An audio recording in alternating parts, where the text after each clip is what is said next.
ఉమ్మడి మెదక్ జిల్లాలో ఎమ్మెల్సీ ఎన్నికల పోలింగ్ ప్రశాంతంగా ప్రారంభమైంది. ఉదయం 8 గంటల నుంచి ఓటర్లు పోలింగ్ కేంద్రాలకు చేరుకుంటున్నారు. ఉమ్మడి జిల్లా పరిధిలో 37,948 మంది పట్టభద్రులు, 6,559 మంది ఉపాధ్యాయ ఓటర్లున్నారు. వీళ్ల కోసం 141 పోలింగ్ కేంద్రాల్ని ఏర్పాటు చేశారు.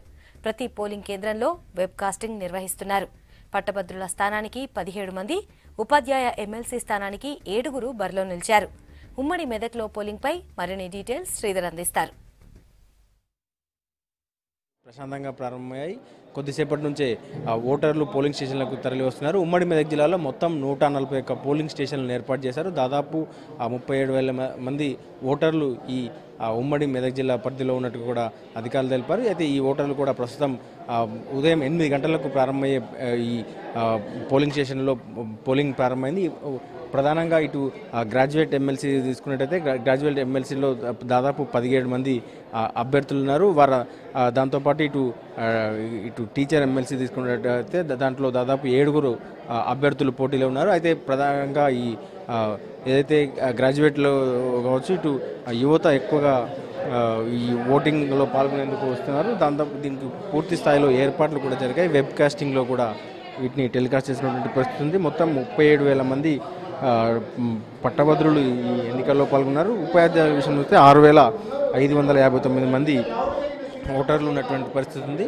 ఇప్పుడే మొత్తం మీద అంటే దాదాపు ఉమ్మడి మెదక్ జిల్లాలో తీసుకున్నట్టయితే ఈ 8 గంటల నుంచి అన్ని పోలింగ్ స్టేషన్లలో పూర్తి స్థాయిలో ఈ ఓటింగ్ ప్రారంభమైంది.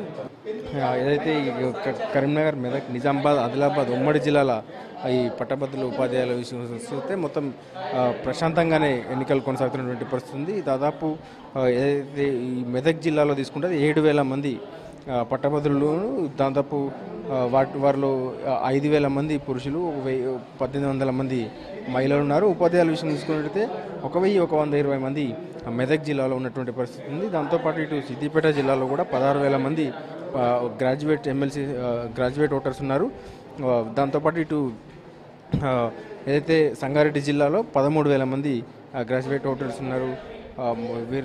ఉపాధ్యాయ ఓటర్లు తీసుకుంటే 2,000 మంది సంగారెడ్డి జిల్లాలో ఉంటుంది. మొత్తం పోలింగ్ సిబ్బంది డివిజన్ కేంద్రాల నుంచి గురువారం ఉదయం అంటే నిన్న ఉదయమే బ్యాలెట్ బాక్సులను పోలింగ్ సామాగ్రితో ఆయా కేంద్రాలకు తరలించిన పరిస్థితి. ఎన్నికల సంఘం సూచించిన 12 గుర్తింపు కార్డులు ఏదో ఒకటి తీసుకొని వస్తే ఓటర్లను లోపలికి అనుమతిస్తున్నటువంటి పరిస్థితి ప్రస్తుతం ఉంది. మొత్తం మీద ఏదైతే పోలింగ్ ప్రశాంతంగా కొనసాగుతుంది. ఈరోజు సాయంత్రం 4 గంటల వరకు కూడా అంటే ఉదయం 8 గంటలకు ప్రారంభమైన ఈ పోలింగ్ సాయంత్రం 4 గంటల వరకు కూడా కొనసాగుతుందంటే అధికారులు చెప్తున్నారు. ఉదయం అంటే పోలింగ్ సమయానికి ముందు నుంచి కూడా ఓటర్లు పోలింగ్ కేంద్రాలకు చేరుకున్నటువంటి పరిస్థితి ఉంది. కెమెరామెన్ గోపాల్తో శ్రీధర్, V6 న్యూస్, సంగారెడ్డి నుండి.